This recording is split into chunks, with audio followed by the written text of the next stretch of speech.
이르되 내 아들아 번제할 어린 양은 하나님이 자기를 위하여 친히 준비하시리라 하고 두 사람이 함께 나아가서 이에 아브라함이 그곳에 제단을 쌓고 나무를 걸려놓고 그 아들의 생사를 결박하여 제단 나무 위에 놓고 손을 내밀어 칼을 잡고 그 아들을 잡으려 하니 여호와의 사자가 하늘에서부터 불을 불러주시되 아브라함이 이르되 내가 여기 있나이다. 사자가 이르되 그 아이에게 내 손을 대지 말라. 그에게 아무 일도 하지 말라. 내가 내 아들 내 독자까지도 내게 아끼지 아니하였으니 내가 이제야 내가 하나님을 경외하는 줄을 아노라.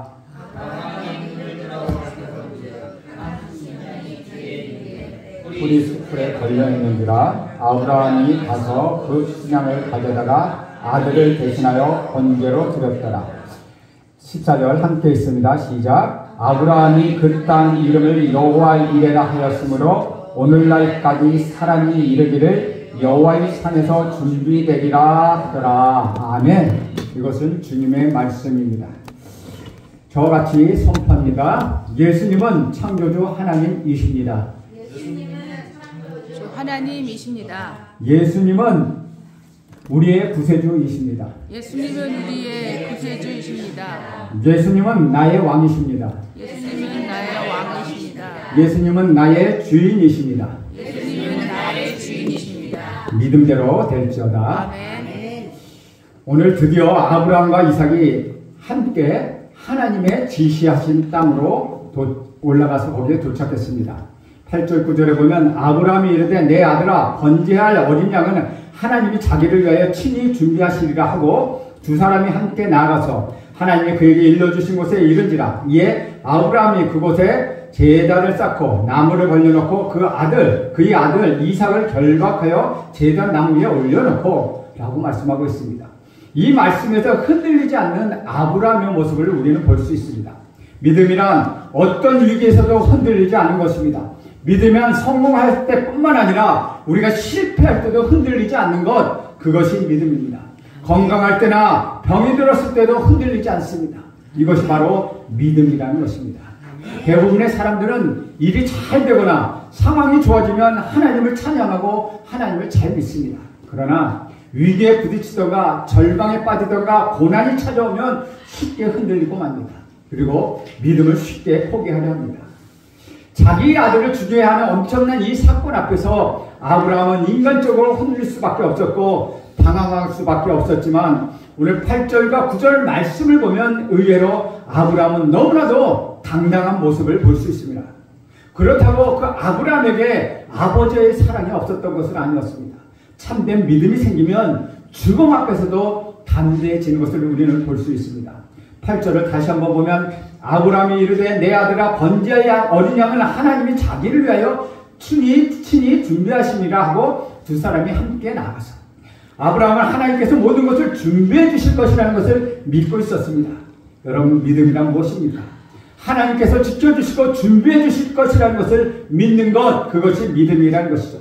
믿음은 결코 정신력이 아닙니다. 믿음은 자기 의지로 하는 것은 아닙니다. 믿음은 막연한 미래에 대한 기대감도 아니라는 것이죠. 믿음은 하나님의 약속을 신뢰하고 하나님을 신뢰하는 것, 그것이 믿음이라는 것이죠. 신앙을 갖게 되면 두 가지 모습을 보일 수 있습니다. 한쪽으로 보면 너무나도 일이 잘 안 됩니다. 그래서 당황합니다. 아예 잘 되든지 아니면 아예 안 되든지 하면 빨리 이해하게 되는데 어떻게 보면 잘 된 것 같고 또 어떻게 보면 별로 아닌 것 같습니다. 그래서 나는 무엇을 의지할 것인가? 아무것도 없는 현실을 믿을 것인가? 하나님께서 주신 약속을 믿을 것인가? 하고 갈등하기 시작합니다. 아브라함은 하나님께서 지시하는 곳에 도착하였습니다. 그가 도착하자마자 아브라함은 제단을 쌓았습니다. 나무를 벌려놓았습니다.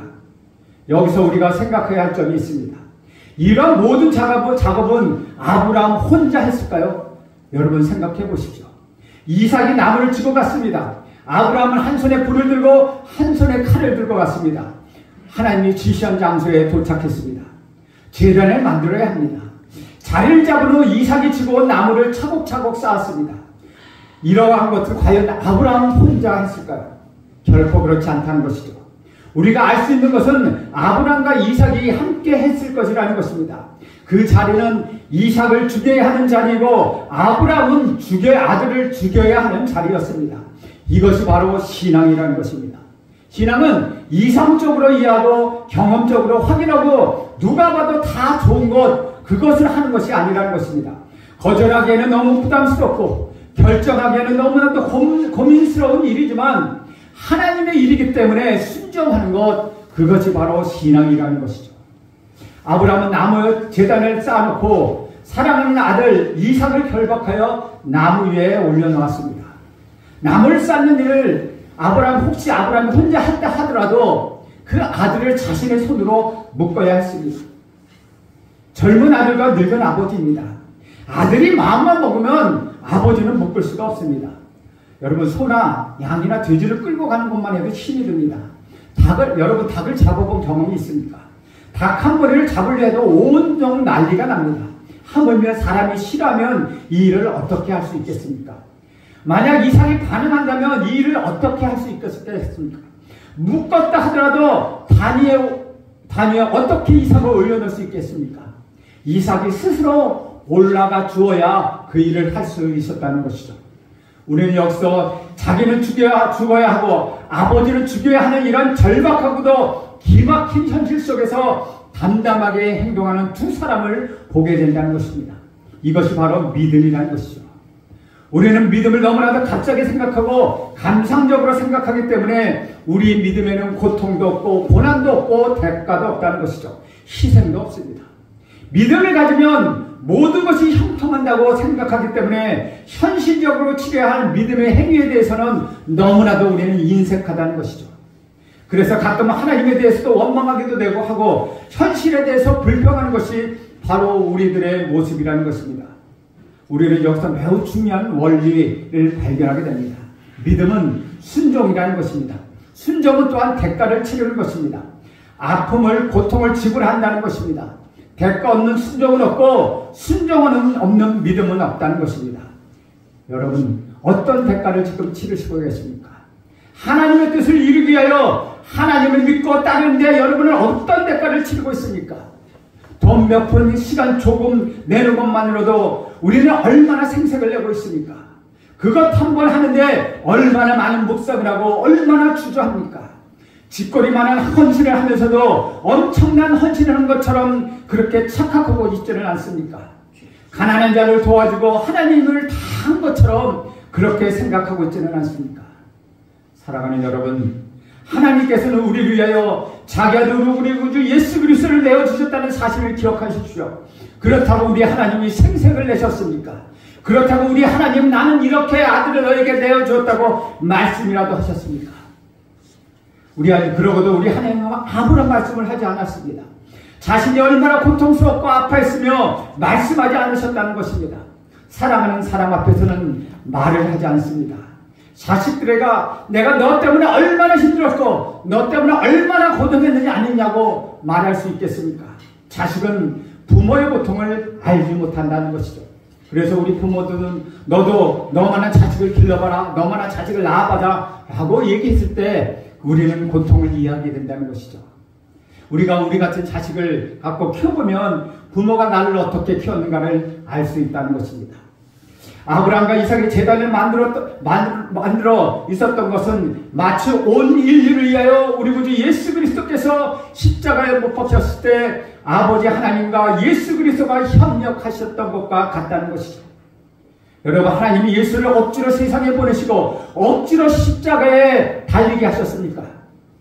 우리 예수님이 이 십자가를 제가 지고 하겠습니까? 라고 고민하셨습니다. 그러나 내 뜻대로 마시고 아버지 뜻대로 해달라고 그렇게 말씀하고 있다는 것이죠. 로마 군인들과 바리새인들과 서기관들이 있는 곳에서도 우리 예수님은 당당하게 흔들리지 않으셨으며 사람에게 재판을 받았지만 그 입을 열지 않으시고 당당하게 자신의 십자가를 지고 골고다 언덕으로 향하여 가셨던 것입니다. 그렇지만 우리 예수님의 기도는 무엇이었습니까? 아버지여, 저들의 죄를 용서하여 주옵소서. 저들은 저들이 하는 일을 알지 못하나이다 라고 하나님 아버지께 기도하였습니다. 그리고 우리 예수님이 고통스러웠을 때 엘리 엘리 라마 사박다니 하시면서 목마르실 때는 내가 목마르라고 말씀하셨습니다. 예수님은 누구도 원망하거나 누구에게도 그것을 책임 전가하지 않으셨다는 것입니다. 그분이 바로 우리 구주 예수 그리스도였다는 것이죠. 그래서 인류를 위한 화목제물을 드디어 그런 고통과 아픔과 순종을 통하여 침묵을 통하여 구원을 이루셨던 것입니다. 여러분의 가정이 변화하기를 원하십니까? 여러분이 살고 있는 이 세계가 변하기를 원하십니까? 여러분의 자녀들이 변하시기를 원하십니까? 그렇다면 누군가 고통을 겪어야 하고 누군가는 대가를 치러야 하며 누군가는 순종해야 하고 누군가는 침묵으로 그 현실을 받아들여야 한다는 것입니다. 아담과 하와의 타락 이후에 수천 년 동안 우리 하나님은 인류를 구원하시기 위하여 계획하셨습니다. 하나님은 계속해서 이것만을 생각하고 연습하셨습니다. 그 첫 번째 제사가 아벨의 제사였다는 것이죠. 양을 드리는 아벨의 제사로부터 창세기 3장 15절의 말씀을 통하여 지속적으로 내가 아들을 줄 것이다. 내가 독생자 내 아들을 보낼 것이라고 말씀하셨습니다. 특별히 구약을 보면 선지자들을 통하여 메시아가 태어날 것이다. 내 아들을 보낼 것이다. 너희 죄를 용서하기 위하여 내 아들을 보낼 것이라고 반복적으로 우리 하나님은 말씀하셨다는 것이죠. 이사야서 7장 14절의 말씀에 보면 그러므로 주께서 친히 징조로 너에게 주실 것이라. 보라 처녀가 잉태하여 아들을 낳을 것이요 그 이름을 임마누엘이라 하리라 라고 말씀하셨다는 것입니다. 하나님 메시아가 태어날 장소와 때와 환경을 준비하셨습니다. 우리 예수님이 출생할 여자는 동정녀이어야 했다는 것이죠. 예수님이 태어날 땅은 베들레헴이어야 합니다. 예수님은 다윗과 아브라함의 자손이요 유다 지파이어야만 했다는 것이죠. 이것은 예수님이 태어나기 훨씬 이전부터 알려진 이야기였습니다. 이것은 하나님이 이 문제로 끊임없이 생각하시고 끊임없이 계획하셨다는 뜻입니다. 아브라함은 아들을 죽이기로 결정하는 데 3일이 걸렸습니다. 우리는 다른 사람을 위하여 자식을 위하여 한 달 정도는 고통을 받을 수 있지만 우리 하나님 인간을 구원하시기 위하여 자기 아들을 죽여야 한다는 것으로 수천 년 동안 고통하시고 아픔을 받으셨다는 것이죠. 이것이 우리가 받은 구원의 역사입니다. 10절 말씀 우리 함께 읽겠습니다. 시작. 손을 내밀어 칼을 잡고 그 아들을 잡으려 하니. 여기서 손을 내밀어 칼을 잡고 라는 말을 통하여 칼을 잡은 아브라함의 팔이 아브라함의 손이 높이 들려있는 것을 상상할 수 있습니다. 그 아들을 잡으려 하더니 라는 말씀을 통하여 우리는 아브라함이 아들을 죽일 것을 결정했다는 것 알 수 있습니다. 그리고 칼을 내리치고 있을 그 순간에 어느 누구도 멈출 수 없고 어느 누구도 말릴 수 없는 그 순간에 믿음을 한번 보이는 것은 아니라는 것이죠. 믿음은 그저 한번 해보는 것, 그것이 아니라는 것입니다. 그래, 해보고 결과를 보자 생각하는 것은 결코 믿음이 아니라는 것입니다. 그렇게 하기로 결정하는 것입니다. 그리고 후회가 없는 것입니다. 십자가의 사건도 마찬가지였다는 것이죠. 십자가란 우리 예수님이 가상적으로 짊어지신 것이 아닙니다. 십자가는 관념이 아니요 십자가는 실제입니다. 십자가는 그저 의미를 나타내는 것은 아니라는 것입니다. 부활을 믿지 못하기 때문에 저녁에 잤다가 아침에 깨어나는 것, 그것이 부활이요 계절이 바뀌듯이 겨울이 오고 봄이 오는 것이 부활이 아니냐 하는 것입니다. 부활의 실제를 믿기 어렵기 때문에 우리는 부활의 의미만을 가지고 해석하고 철학을 만들어냅니다. 그러나 천만의 말씀입니다. 예수님이 실제로 죽으셨고 실제로 부활하셨습니다. 우리도 진짜로 구원을 받았습니다. 우리도 진짜로 부활하게 될 것입니다. 그분의 부활이 진짜이기 때문입니다. 만약에 그분의 그 부활이 관념적이고 종교적인 의미를 만들어낸 것이라면 나의 신앙과 여러분의 신앙과 나의 구원과 여러분의 구원은 그저 관념에 불과하다는 것입니다. 우리 11절 말씀도 함께 읽겠습니다. 시작. 여호와의 사자가 하늘에서부터 그를 불러 이르시되 아브라함아 아브라함아 하시니라. 아브라함이 이르되 내가 여기 있나이다 하니 하늘로부터 음성이 들렸습니다. 우리는 여기서 아주 놀라운 사실을 하나를 발견합니다. 하나님은 꼭 결정적인 그 순간에, 필요한 그 순간에 우리를 찾아오신다는 것입니다. 하나님은 아직까지 여러분에게 찾아오지 않은 이유는 아직은 괜찮기 때문이라는 것이죠. 하나님 보기에 더 이상 가면 안 되겠다 싶은 상황이 되면 우리 하나님은 즉시 나타나십니다. 하나님이 아브라함의 칼을 손에 잡고 집어들었을 때 그때는 오지 않았습니다. 막 이삭을 죽이려고 내리치려는 순간 그 순간에 찾아오셨다는 것입니다. 우리는 창세기 12장 이후로 하나님께서 아브라함에게 나타나신 장면을 수없이 보아왔습니다. 창세기 12장 1절에 보면 하나님께서는 아브라함에게 갈대아 우르를 떠나 지시하는 땅으로 가라고 말씀하십니다. 15장 1절에서는 10년 동안 아브라함에게는 아무런 일도 일어나지 않고 그에게는 갈등과 두려움이 있었습니다. 하나님을 포기하려고 했습니다. 그때 하나님께서 나타나셔서 두려워하지 말라고 말씀하십니다. 그리고 하나님은 아브라함의 밖에 데리고 나가서 하늘의 별을 보여주십니다. 그리고 아브라함에게 하늘의 별처럼 많은 자손을 주겠다고 약속하셨습니다. 그런데도 아무런 일이 일어나지 않았습니다. 창세기 17장에 가면 하나님은 아브라함에게 내가 내 언약을 나와 너 사이에 세워 너로 심히 번성하게 하리라고 약속하십니다. 그리고 18장에 나타나셔서 사라가 임신한 것을 알려주십니다. 그래도 아브라함은 믿지 못하다가 사라가 임신한 후에야 비로소 믿기 시작합니다. 우리는 여기서 매우 재미있는 사실 또 하나를 발견합니다. 아브라함이 하나님의 음성을 듣고도 믿지 않았다는 사실입니다. 아브라함의 믿음은 흔들렸습니다. 마치 우리 믿음처럼 그렇게 흔들렸다는 것입니다. 그러니 너무 걱정하지 마시기 바랍니다. 하나님이 아브라함의 믿음이 흔들려도 야단치지 않으십니다. 그냥 지켜봐 주셨습니다. 하나님은 아브라함의 수준까지 낮춰주셔서 아브라함을 바라보고 계시다는 것이죠. 저와 여러분도 마찬가지입니다. 하나님은 우리들에게도 수준에 맞춰서 찾아오신다는 것이죠. 그러면서 하나님은 절대 포기하지 않으십니다. 믿음이 조상이 될 때까지 자기 아들을 포기하지 않은 믿음이 생길 때까지 하나님은 끊임없이 아브라함의 눈높이에 맞춰주셨다는 것입니다. 그저 교회만 꾸준히 나오는 것도 복입니다. 담배를 피우고 술을 마셔도 좋습니다. 하나님에 끌려갈 수 있도록 그 끈만 잡고 계십시오. 그러면 하나님은 절대로 여러분을 포기하지 않으십니다. 나이가 먹고 고난을 겪으면서 군더더기를 빼기 시작하십니다. 우리 안에 있는 헛된 것들, 우리가 행하는 잘못됐던 것을 깨닫게 하시고 한 가지씩 정리하기 시작합니다. 하나님이 결코 여러분을 포기하지 않으십니다. 12절 말씀 함께 읽겠습니다. 시작. 사자가 이르시되 그 아이에게 내 손을 대지 말라. 그에게 아무 일도 하지 말라. 내가 내 아들 내 독자까지도 내게 아끼지 아니했으니 내가 이제야 내가 하나님을 경외하는 줄을 아노라. 하나님의 메시지는 내 아들을 죽이지 말라고 하는 단 한 가지였습니다. 하나님의 목적은 이삭을 죽이는 데 있지 않았다는 것이죠. 하나님의 목적은 아브라함의 순종하심을 보기 원하셨다는 것입니다. 하나님은 여러분의 순종도 보기 원하십니다. 너를 포기하는 것을 넘어서 내 아들까지 포기할 수 있느냐, 내 자식까지 포기할 수 있느냐 하는 것이 하나님의 관심사라는 것입니다. 내가 나를 어디까지 신뢰할 수 있느냐, 내가 정말 나를 믿고 있느냐, 너는 내 자신을 어느 정도 포기할 수 있느냐, 지금 여러분에게 묻고 계시다는 것입니다. 부르심에는 구원에 대한 부르심이 있고 포기에 대한 부르심이 있습니다. 우리 안은 처음에 다 주십니다. 그리고 이제는 포기하라고 말씀하십니다. 우리가 포기하라고 하실 때에는 굉장히 힘들어합니다. 여러분, 아들을 포기하라, 너 자식을 포기하라고 하면 여러분 포기하시겠습니까? 그냥 헌금 얼마를 더 하고 봉사를 조금 더 하고 마는 것이 우리의 모습입니다. 그러나 하나님은 그 정도로 여러분 내버려 두시지 않는다는 것이죠. 하나님은 지금 포기하라고 말씀하십니다. 하나님께서는 우리 것이 탐나서 그렇게 하시는 것이 아닙니다. 하나님은 여러분의 믿음을 보기 원하시고 여러분의 순종을 보기 원하십니다.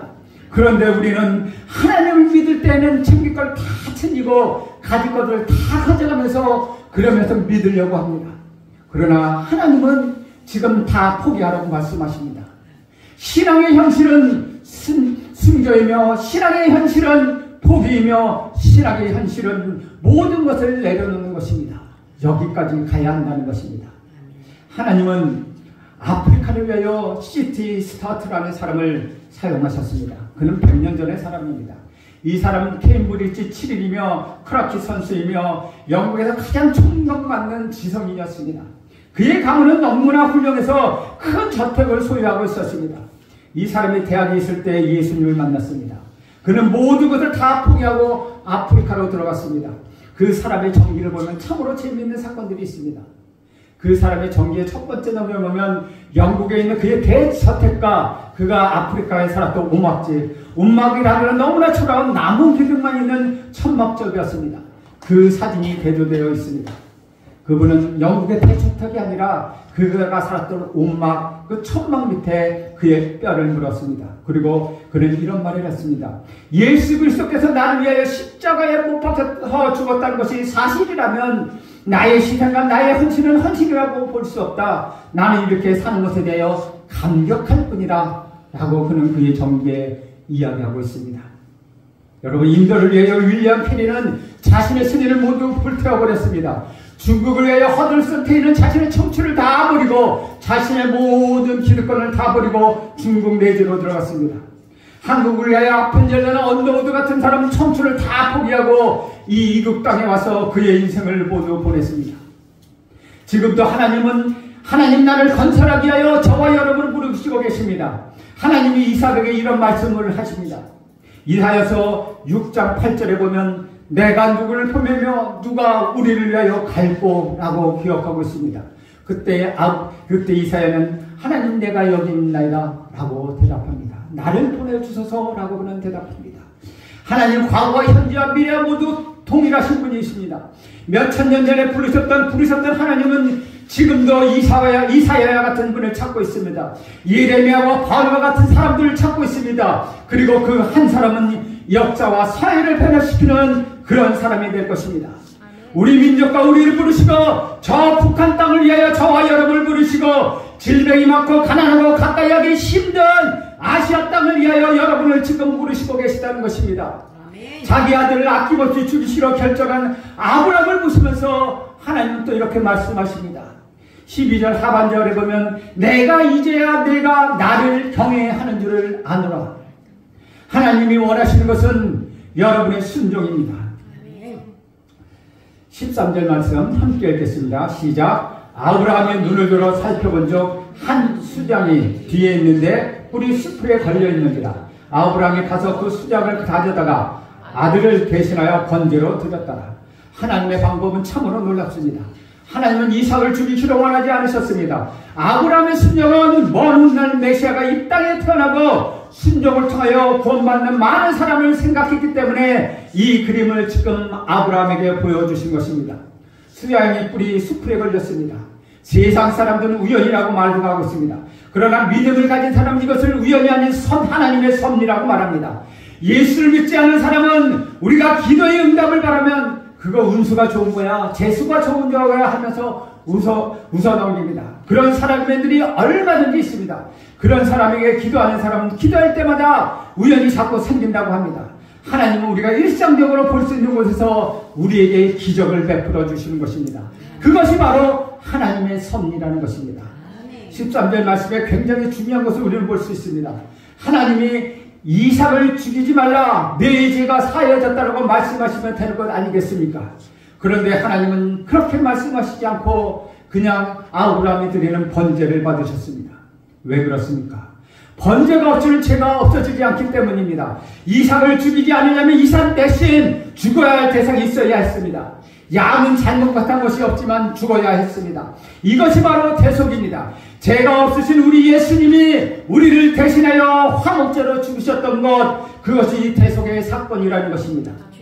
아담과 하와가 죄를 지었을 때 죄가 없는 걸 하자라고 하나님이 우리에게 타협을 하셨으면 얼마나 좋겠습니다. 그러나 그렇게 되지 않았습니다. 죄는 일단 발생하면 그 죄값을 치를 때까지 지워지지 않고 계속 남아있다는 것입니다. 여러분이 지은 죄는 결코 없어지지 않습니다. 우리 구주 예수 그리스도의 보혈로 씻어지기 전에는 그 죄는 절대로 없어지지 않습니다. 여러분, 로마서의 제일 싹은 사망이라고 말하고 있습니다. 죄를 없애기 위해서는 누군가가 죽어야 한다는 것입니다. 이것이 바로 대속의 사건이라는 것이죠. 그래서 구약에서는 1년에 한 번씩 양이나 소를 잡아서 대속죄의 피를 흘려야 했습니다. 그리고 그 양과 소를 불태워야 했다는 것이죠.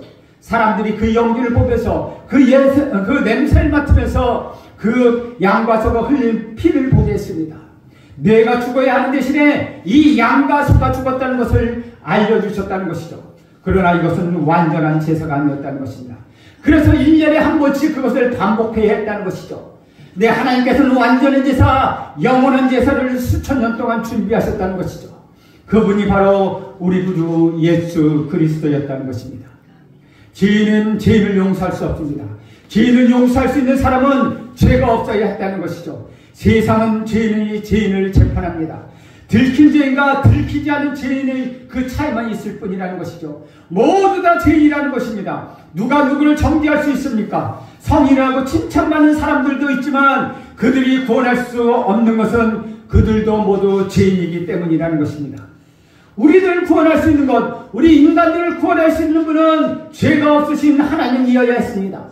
동시에 인간이어야 했다는 것이죠. 육신을 가진 인간이어야 인간을 구원할 수 있습니다. 이분이 바로 우리 구주 예수 그리스도이십니다. 세상에는 수많은 종교가 있지만 하나님이면서 동시에 인간의 몸으로 오신 분은 우리 구주 예수 그리스도밖에 없다는 것이죠. 모든 분은 성도들, 신자 사람들이 그 신을 찾아야 만나주지만 우리 예수님은 우리에게 오히려 찾아오셔서 우리를 만나 주신다는 것입니다.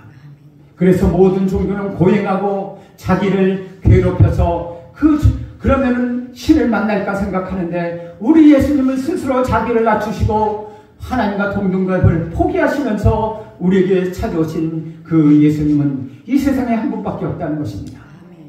이삭을 대신해 하나님 어린 양을 준비하셨습니다. 그 어린 양을 먼 날 우리 죄를 지고 가시는 하나님의 어린 양, 우리 구주 예수 그리스도이십니다. 그분이 여러분의 구원자이십니다. 하나님은 이 어린 양을 준비하셨습니다. 그리고 그 이름을 여호와 이레, 즉 준비하시는 하나님이심을 알게 하셨습니다. 오늘날까지 사람이 이르기를 여호와의 산에서 준비되리라 하더라 라고 14절 말씀처럼 아브라함의 들리어 믿음으로 하나님께 순종하는 사람은 하나님의 산에서 준비된 하나님의 특별한 축복을 누리게 될 것입니다. 여러분 모두가 그 축복의 주인공입니다. 오늘 이 시간 이후부터 하나님이 산에서 준비하시는 여호와의 일이 하나님 축복 경험하는 여러분 모두가 되기를 주님의 이름으로 축원드립니다. 기도합니다. 하나님, 오늘도 아브라함과 이삭을 통하여 우리 구주 예수 그리스도의 죽으심을 예배해 주시네 감사합니다. 오늘도 여호와의 일의 하나님을 경험하며 하나님께 영광 돌리는 우리 모두가 되게 하옵소서. 예수님의 이름으로 기도합니다. 아멘.